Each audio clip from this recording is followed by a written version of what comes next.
just interesting because, I mean, that changes that I'm sure you've seen within the student base and your curriculum. How about that? How's the curriculum changed? And has it been able to keep up or change enough? So Indiana I think when I was in high school, I cannot remember the course titles, but I think Indiana, I think at one point any ag program, any high school ag program could probably teach whatever they wanted to. And I don't know if we had, and I think it might have been called Ag 1 or Ag 2 or, we had a lot of Not much standardization on it. Yeah, up until late 80s, early 90s. As far as I know, I don't remember the nuts and bolts of that as a kid, but, we had a shop at the high school. We did a lot of welding and carpentry kind of work and that kind of thing. And it was probably similar to the facility I started with at Paoli. It was a two ag teacher program. We had a shop, which we used quite a bit. And then moving to Jennings County, we had a greenhouse, which seemed like a novel thing at the time. And then coming to East Central, I came right when the school was doing a massive remodeling project. So I know the former teacher had an advisory board together to, as far as local people, to here's what we want. So we have a very nice large shop, welding, carpentry, all sorts of stuff, small engine work. We have a beautiful greenhouse and all that kind of stuff, and pretty good facilities. And course-wise, I think one thing with agriculture is, you update animal science to maybe trend with what's going on in production, but, you can still teach it kind of as an animal husbandry type of course and feeding and care of animals, small, large. Horticulture, sure, you can get into plant breeding, but if you can get kids to plant a seed and watch something grow and then they can take it home and put it in the garden. If that attention lasts that long, right? You've succeeded. Yeah. And with, we have an ag mechanics or ag power course where we do a lot of unique projects, metal, wood, PVC. The kids make a lawn sprinkler. When they make a feed scoop, they have to bend the metal. They have to, they make a sheet metal dustpan. Wherever, if it ever gets used, I don't know. I still have my trellis, my garden trellis. Yeah. Use it every year. I did an ag teacher workshop earlier this week, and they asked me, and I'm not the world's gift to tractor repair or small engine kind of stuff. Our ag power course, ag mechanics course is a lot of project-based stuff, they asked me to do a presentation, and I give the disclaimer, I'm not an expert, but I still have, you give kids a block of wood, some 8-penny nails and a hammer. In a parallel universe, there's still a kid out there that's trying to get that second nail in. If your two strongest parts of your hand are your thumbs, just teaching them how to hold the hammer correctly is, but Indiana, I think, has done a nice job of, we have specific course titles, whether it's natural resources, landscape, horticulture, animal science. So we have, pretty good standards in place and that type of thing. There's still some freedom as to what programs can do and teach depending on where you're located in the state.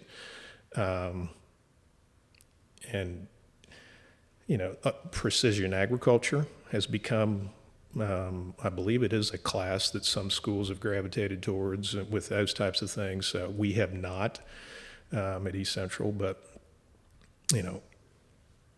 I think we'll give them enough background to whether if they want to go into something like that, they would have it, at least the knowledge that it exists.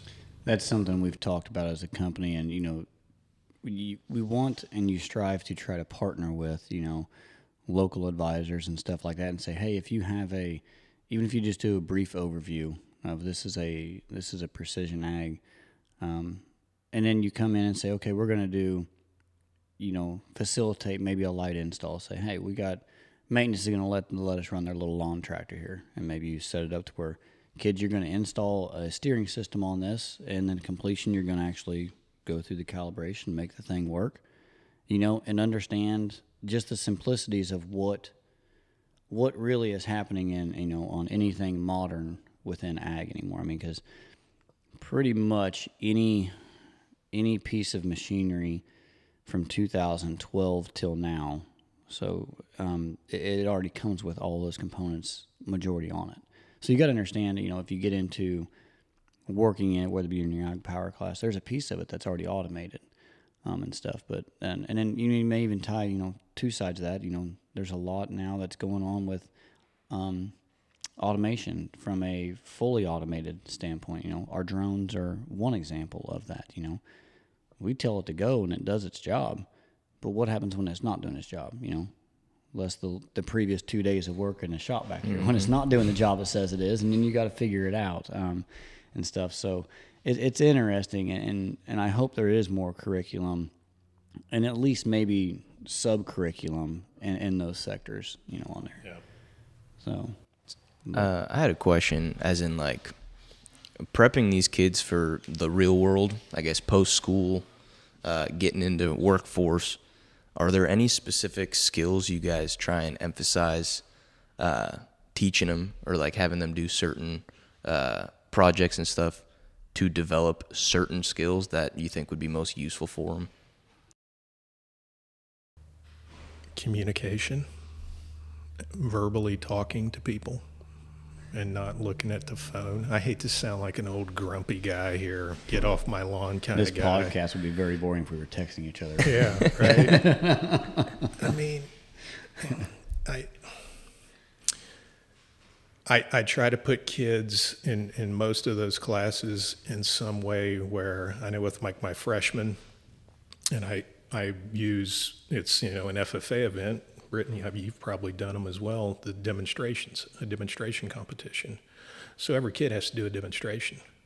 So how to do something. Mm-hmm. And I make it ag related. Well, I don't come from a farm. All right, here we go again. How to build a birdhouse. Yeah. How to wire a circuit, how to plant a tree, how to, sharpen a chainsaw blade. Group work at times, just my landscape students, when we go out on the school grounds, you're a part of a crew. This person is your crew leader for today, and that person needs to make sure that you guys are doing what needs to be done. If I have 4 different groups of kids putting down mulch, or we're weeding, or we're pruning some trees, or that kind of thing, be to class on time. Understand what the word no means. Project-based stuff, if it's not acceptable, well, do I have to fix that? Yeah. You got to fix it. We'll build a toolbox, and you try to teach the concept of making something square.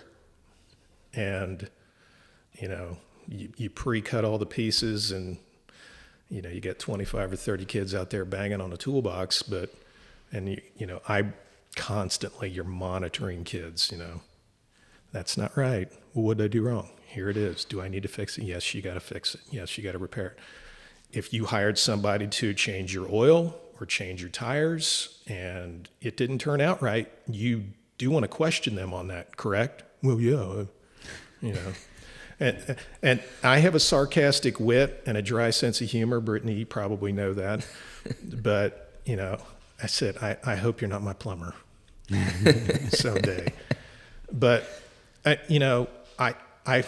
it used to be, and I've noticed it so much this year, maybe with a couple of the classes, especially my freshmen, it's principals of ag students, that, between classes, I'll go out in the hallway and monitor and, take care of anything in the classroom that I need to get ready.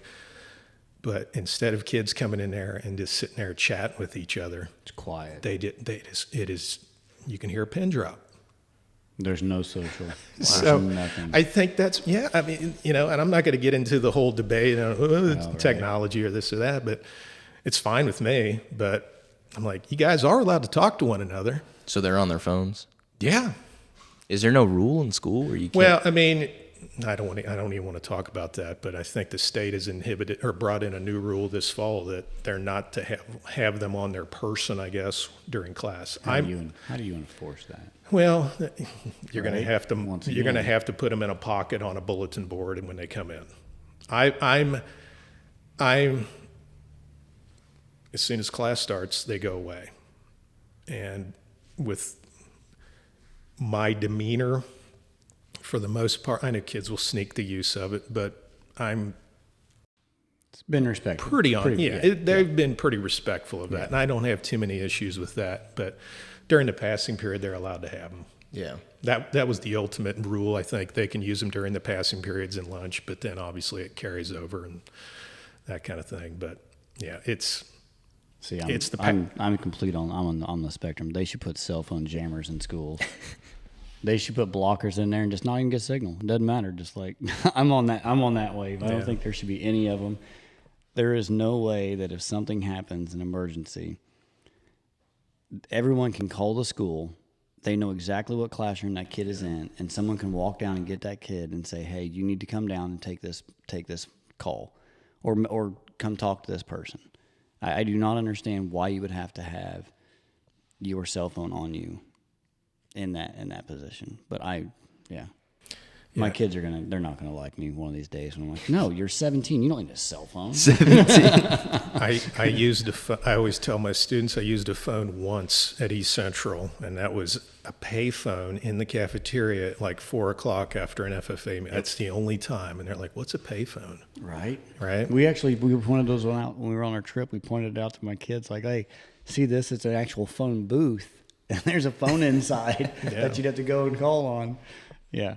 Yeah, or the old phone booth on the street that had a big phone book in it. Yep. Yeah. So it's, but I believe this fall statewide, it comes from the state that I don't know what the wording is, but they cannot have it on them, or they, whatever. It's a battle you fight or don't fight, but I try to fight it as best I can. So.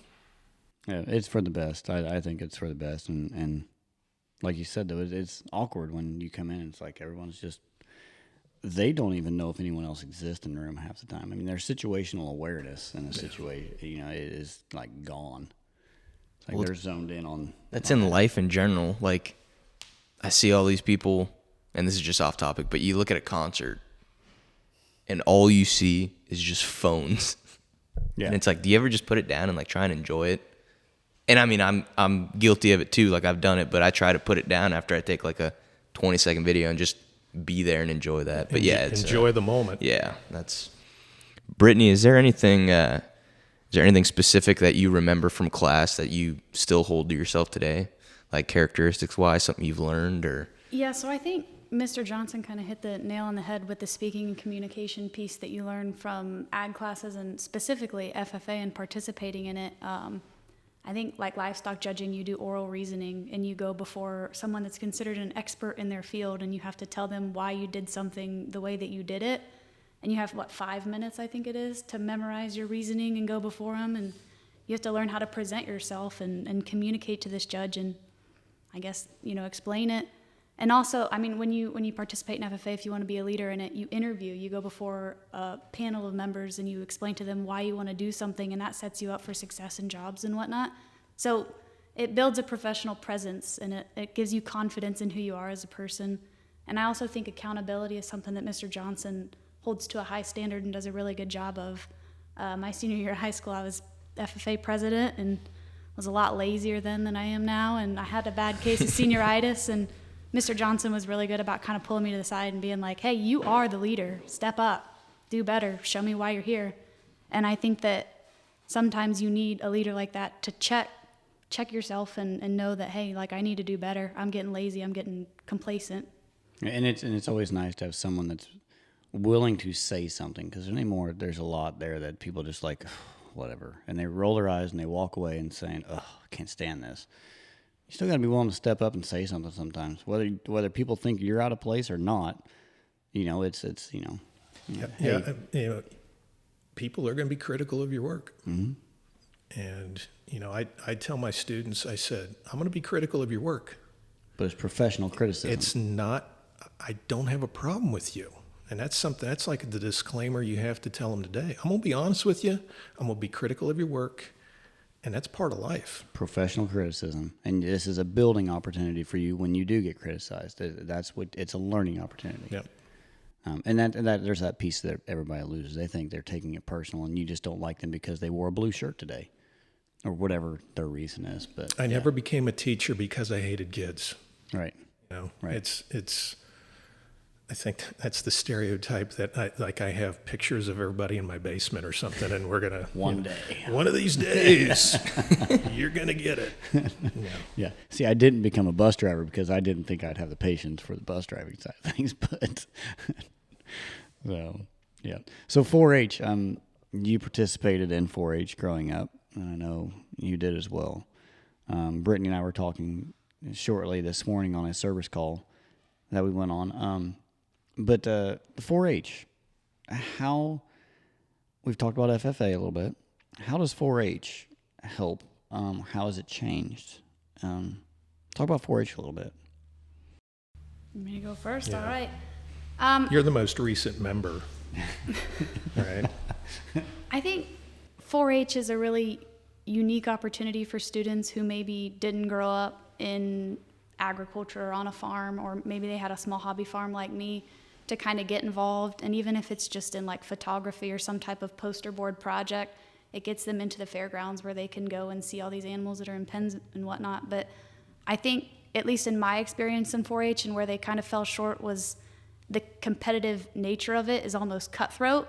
So for kids who come from the outside and maybe come from blue collar families, can't afford to do things, to come into an experience where there's families who maybe have a ton of money and maybe whose parents are a little bit not as friendly as others, it kind of turns you away from agriculture. So I think we as a society need to help each other more and maybe build each other up rather than tear each other down on such a local, small, what should be non-competitive and fun level. At an insignificant level, ultimately. Like, local county 4-H shouldn't be about who got grand champion, who got first place. Whatever it may be. I do see that downfall on them, and it has bled over into many of the show arenas. Show is not practical, and I think trying to educate the practicality of a healthy animal, saying, this is good muscle mass. This is, we also have to remember that these animals that they're showing aren't pets, right? That's not our society. We don't have, and I'll go on the limb saying this, I don't need a pet pig like it's a pet dog. It's not my mental animal or therapeutic animal, whatever it is, right? I mean, no, that's not the purpose of these on Earth. This is not what it is. We should be a healthy animal, and we should respect it, and we should treat it right, as far as that stuff goes. But at the same time, bring me into the show aspect of it is, and I was never in 4-H. I don't think I was, unless I was super young and we only did a short time. But I don't remember being in 4-H. So I didn't get to experience a whole lot of it. Now, I'm around it because, the county fairs, and you go and you either participate in the, buying of the 4-H animals, whatever it may be from a business standpoint, that a lot happens. But there's a lot that goes on. There's a lot of politics that happen outside of the show arena that results in, unfortunately, and stuff. So what do you think? I think 4-H has always had to fight the same battle as maybe FFA has, is that it's only for farm kids.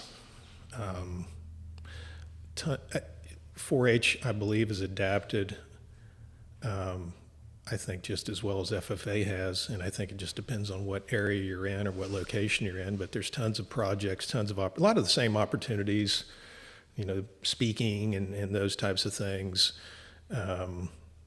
There's probably a drone, there might be a drone club in Dearborn County, but I think they've adapted.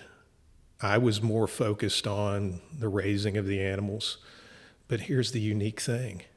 The animals that I took to the fair, we raised on the farm. Mm-hmm. So the steer I picked every year came from the herd. Yeah. Or the goat, that we had. I mean, we bought baby chicks at the hatchery, but I think that happens to the innocent, to the people that I think would quickly realize it burns those people out now. I don't think those are probably aren't your lifetime 4-H showing and competing in that division, because they entered maybe 4 or 5 years ago and they've tried for the last 3 years, but they realized, how is this possible that so-and-so is? I think that's the part that's defeating with them, probably. yeah, it's, and again, I don't want to step on anybody's toes here, but like if you look at a picture of a grand champion animal at like the state fair, there's about 40 people in the photo who bred the animal, who sold it, who bred it, Yeah, who groomed it, groomed and it, again, who trimmed it, who everything. it's not my cup of tea, and I don't want to make anybody mad by saying it, but it's again, the animals we raised came from the farm, and yes, that's the 80s or whatever, but yeah, there's been a total shift. And speaking, like when we were on our honeymoon in Scotland, when we were driving back to Edinburgh, the last day, we kept seeing signs for the Royal Highland Show, which is like the equivalent of their state fair. And I said, hey, let's go check this out. My wife was like, yeah, let's do it. It's our last day here.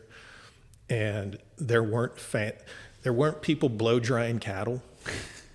And it was like, well, there weren't steers there, so it wasn't like most county fairs. You had the breeding animals, the cows and the bulls, and all the different breeds and that kind of thing. And it was like, wow, it was natural. It was, yeah. It was natural. They were cleaned up, beautiful animals, but they weren't, dolled up with hair dye and everything. They else. they don't live in a cooler, air conditioned environment. Yeah. The cooler and yeah. But I think when the general public goes to the county fairs, again, that's probably why they're going, is to go see the animals. But there's tons. Same thing with FFA. There's tons of opportunities if you don't come from a farm, and it's 4-H has changed, but again, I think 4-H still. I don't know what national membership in 4-H is, but it's.